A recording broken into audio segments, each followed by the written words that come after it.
امریکہ، اسرائیل اور ایران کے درمیان جنگ کا 21واں روز۔ ایران کے اسرائیل پر بھرپور جوابی حملے۔ 65ویں لہر کے تحت بن گوریون ایئرپورٹ، حیفا ریفائنری اور شون لیزیون پر میزائلوں کی برسات۔ حیفا ریفائنری پر میزائل گرنے سے بجلی کی فراہمی معطل۔ بن گوریون ایئرپورٹ پر کئی طیاروں میں آگ بھڑک اٹھی۔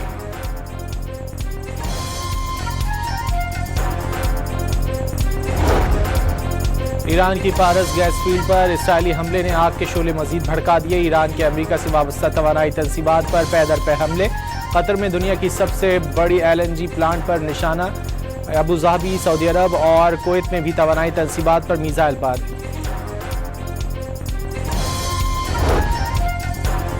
قطر کے وزیر اعظم محمد بن عبد الرحمن کہتے ہیں کہ ایران نے راس لفان میں حملہ کر کے اپنا اعتماد کھو دیا، کشیدگی خطرناک حد تک بڑھا دی گئی، ایرانی حملے فوری رکنے چاہیے۔ قطر نے ایران کے 2 سفارتکاروں کو ملک چھوڑنے کا حکم دے دیا۔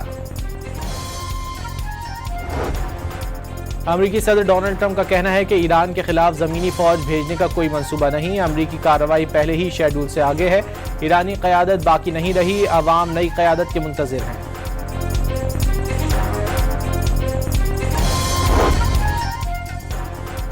اسرائیل نے دفاعی خریداری کے لیے $826 ملین کے اضافی بجٹ کی منظوری دے دی۔ ٹرمپ انتظامیہ کو انٹرسیپٹرز کی شدید کمی سے بھی آگاہ کر دیا گیا، امریکی ویب سائٹ کی رپورٹ۔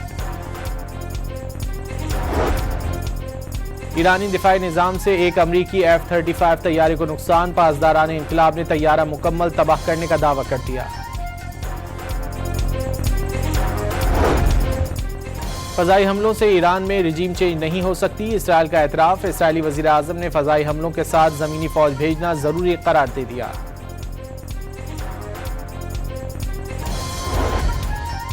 امریکی انٹیلیجنس کی سربراہ تلسی گیبارڈ نے پاکستان کے میزائل پروگرام کو امریکہ کے لیے خطرہ قرار دیا، دعویٰ کیا کہ پاکستان ایران، چین، روس اور شمالی کوریا جیسے جدید میزائل نظام تیار کر رہا ہے جو امریکہ تک پہنچنے کی صلاحیت رکھتے ہیں۔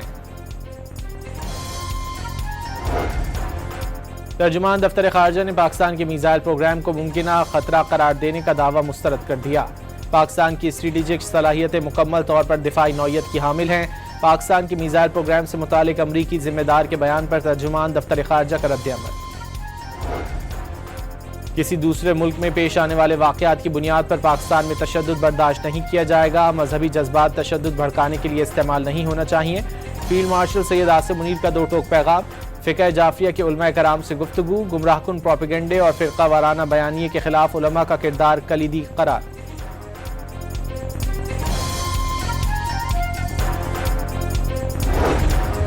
پاکستان میں شوال کا چاند نظر نہیں آیا، ملک بھر میں عید الفطر ہفتہ 21 مارچ کو منائی جائے گی۔ رؤیت ہلال کمیٹی کے چیئرمین مولانا عبدالخبیر آزاد کی پریس کانفرنس۔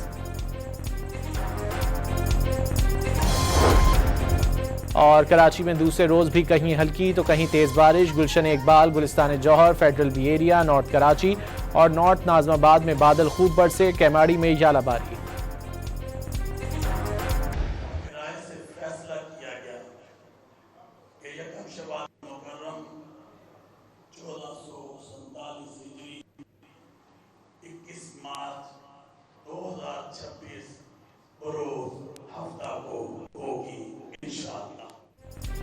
پاکستان میں شوال کا چاند نظر نہیں آیا، ملک بھر میں عید الفطر ہفتہ 21 مارچ کو منائی جائے گی۔ رؤیت ہلال کمیٹی کے چیئرمین مولانا عبدالخبیر آزاد کی پریس کانفرنس۔ سعودی عرب سمیت خلیجی ممالک میں آج عید الفطر منانے کا اعلان، ترکی، امریکہ اور یورپ میں بھی جمعے کو عید الفطر منائی جائے گی۔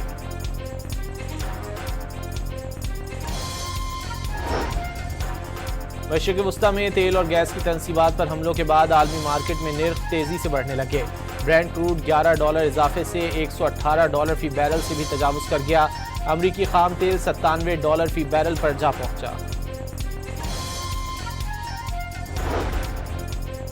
امریکی وزیر خزانہ نے ایرانی تیل پر پابندیاں کم کرنے کا اشارہ دے دیا۔ عالمی منڈی میں تیل کی سپلائی بڑھانے کے لیے امریکہ کا ایرانی تیل سے متعلق پالیسی بدلنے پر غور۔ ٹینکرز پر موجود تقریباً 14 کروڑ بیرل ایرانی تیل عالمی منڈی کے لیے 10 سے 14 دن کی وافر سپلائی کے برابر ہے۔ اسکاٹ بیسنٹ کی بات چیت۔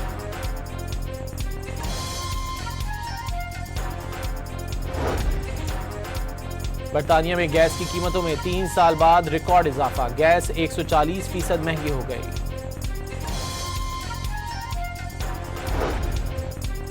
واشنگٹن میں فوجی اڈے پر امریکی وزیر خارجہ مارکو روبیو اور امریکی وزیر دفاع پیٹ ہیگزٹ کی رہائش گاہ کے قریب ڈرونز معمہ بن گئے۔ ڈرونز کہاں سے آئے تھے کچھ پتہ نہ چل سکا۔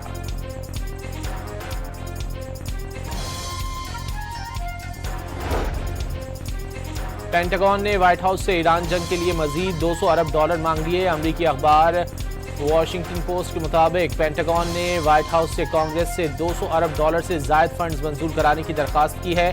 ایران جنگ کے پہلے ہفتے میں امریکہ $11 ارب پھونک چکا ہے۔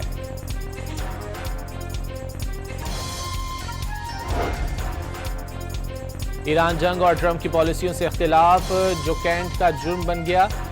امریکی ایف بی آئی نے جو کینٹ کے خلاف مبینہ طور پر خفیہ معلومات کو لیک کرنے کی تحقیقات شروع کر دیں۔ جو کینٹ نے ایران جنگ کو امریکہ میں طاقتور اسرائیلی لابی کا شاخسانہ قرار دیا تھا۔ امریکی سینٹ کی انٹیلیجنس کمیٹی میں امریکی ڈائریکٹر نیشنل انٹیلیجنس تلسی گیبارڈ کی کھنچائی کر دی۔ تلسی نے پچھلے سال جون میں ایران پر حملوں کے بعد کہا تھا کہ ایران کی ایٹمی افزودگی کی صلاحیت بالکل ختم کر دی گئی۔ وزیراعظم شہباز شریف کا ترکی کے صدر رجب طیب اردوان سے ٹیلی فونک رابطہ۔ ترکی پر میزائل حملوں سمیت مشرق وسطی میں کشیدگی کی مذمت۔ شہباز شریف کی اردن کے شاہ عبداللہ سے بھی بات چیت، کشیدگی اور مسائل کے سفارتی حل پر زور۔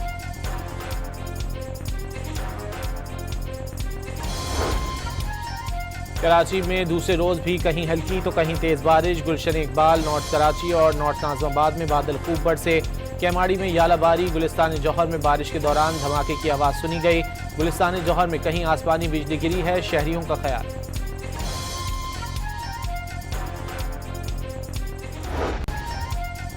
کراچی میں بدھ کو تیز ہواؤں کے ساتھ ہونے والی موسلادھار بارش نے 19 جانیں لے لی۔ مختلف حادثات میں 60 افراد زخمی۔ بلدیہ مواج گوٹ میں دیوار گرنے سے 13 افراد جان سے گئے۔ ملیر ندی یارو گوٹ کے قریب آسمانی بجلی گرنے سے ایک شخص جاں بحق۔ متعدد علاقوں میں بل بورڈز گر گئے، سولر پلیٹیں اڑ گئیں، درخت گاڑیوں پر جا گرے۔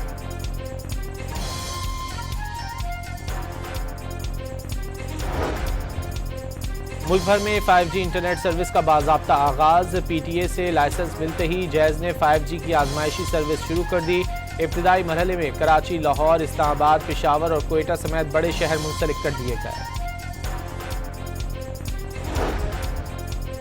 وزیراعظم نے جدید ٹیکنالوجی کا فروغ صنعت، زراعت اور آئی ٹی سیکٹرز کے لیے سنگ میل قرار دے دیا۔ شہباز شریف کا اسلام آباد میں 5G اسپیکٹرم کے لائسنسوں کے اجرا کی تقریب سے خطاب۔ نوجوان کو جدید ترین ٹیکنالوجی سے فائدہ اٹھانے کا مشورہ دیا۔ آنے والے چند ماہ میں انٹرنیٹ کا مجموعی معیار بہتر ہوگا۔ وفاقی وزیر شیزہ فاطمہ کا 5G اسپیکٹرم کے لائسنس کی تقریب سے خطاب۔ 5G کی رفتار 50 Mbps سے شروع ہوگی۔ 4G کی سپیڈ بڑھا کر 20 Mbps کر دی گئی۔ چیئرمین پی ٹی اے کی بریفنگ۔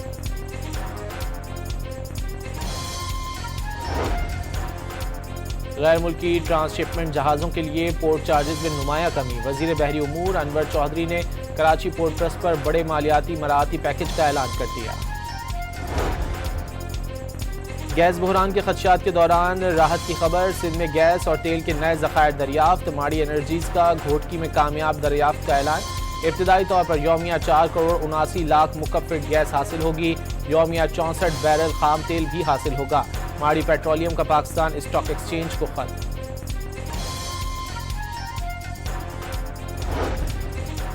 سوئس صدرن نے عید الفطر کے دوران گیس فراہمی کے شیڈول کا اعلان کر دیا۔ چاند رات سے عید کے پہلے روز رات 12 تک مسلسل گیس فراہم کی جائے گی۔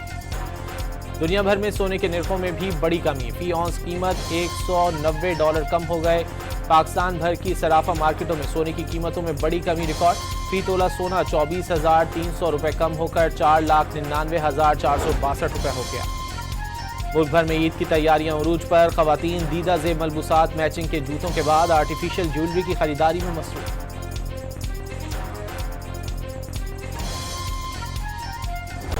وزیر اعلیٰ خیبر پختونخوا سہیل آفریدی کا وزیر اعظم کو خط۔ بانی پی ٹی آئی اور بشرا بی بی کو عید پر اہل خانہ سے ملاقات کی سہولت دینے کا مطالبہ۔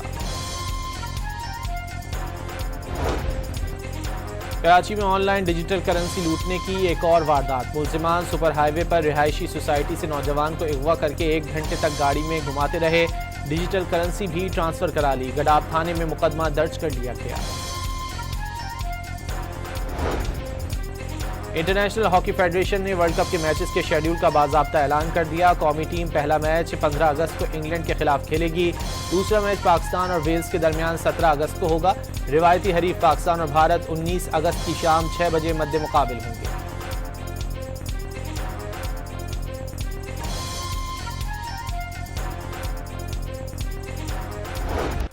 اور پاکستان سپر لیگ کے 11ویں ایڈیشن کی تیاریاں، سپر لیگ کے نغمے میں عاطف اسلم آواز کا جادو جگائیں گے۔